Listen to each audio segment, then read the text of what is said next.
Hey YouTube, it's ICU and welcome to the 43rd episode of Best Tech Info and Rumors. To start off, I want to say something that I haven't said in a while. This episode's going to be all about Apple because that's really the only interesting news that has happened over the past 2 days since my last Best Tech Info and Rumors video.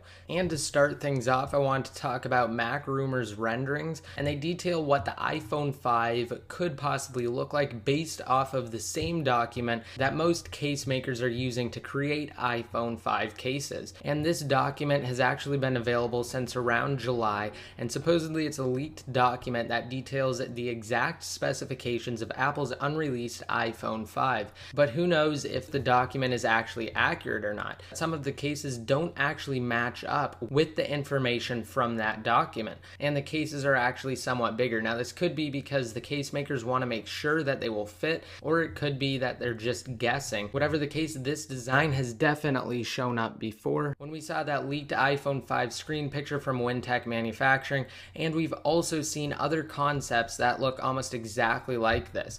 Now, if this is accurate, then it means that the next generation iPhone will have a 4-inch screen and it will have a different home button. Adding on that, this is my next, actually intercepted a internal Best Buy document detailing an Apple fixture installation on October 21st. Most reports have actually suggested that the iPhone will be released in October, so this lines up with that. However, another Best Buy document that was intercepted by BGR suggests that the iPhone 5 will launch on October 7th, and there will also be models available for Sprint users. So while these two dates are different, either one could actually be correct, because as Best Buy has said themselves, dates are subject to change, or the Apple fixture installation could just be a post-iPhone 5 addition to their store. Because the document that BGR intercepted was actually from Best Buy Mobile, so they could at first start out selling the iPhone 5 through Best Buy Mobile and then eventually move it in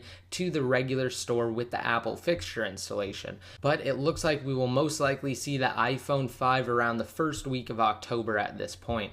Also, another thing that suggests that the iPhone is getting ready to make its big debut is the fact that Apple has actually started putting their retail employees through iOS 5 and iCloud training. Now, this is done through a software application called Retail Me that they can use on the computer, and basically it's just like any other online training, except it's all about iOS 5 and iCloud. And obviously it makes sense that they want all of their retail employees to be knowledgeable about these two new software releases, because when iOS 5 and iCloud are released along with the iPhone 5, I'm sure tons of customers will flood Apple stores and employees will be overwhelmed with different questions related to the new software and hardware. Also, the major German cell phone company, that's actually T-Mobile's parent company, is allowing people to order tickets that will eventually allow customers to claim iPhone 5s.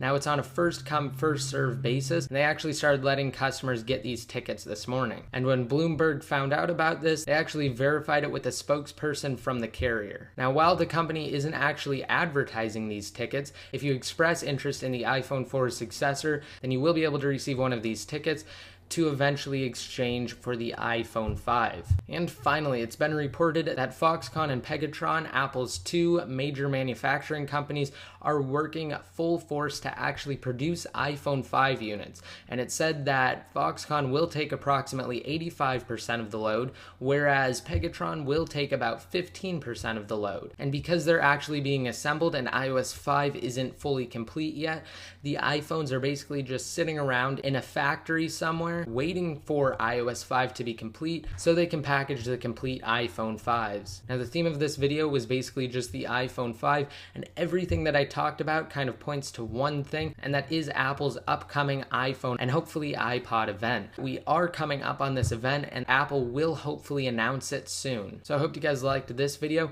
Be sure to rate it up and hit that subscribe button to be notified every time I release a new video. I will have links to everything I talked about in today's episode down below in the more info, as well as links to my Twitter accounts and Facebook fan page. Be sure to follow my Twitter accounts and like my Facebook page to be updated more often. And until next time, this is ICU signing out.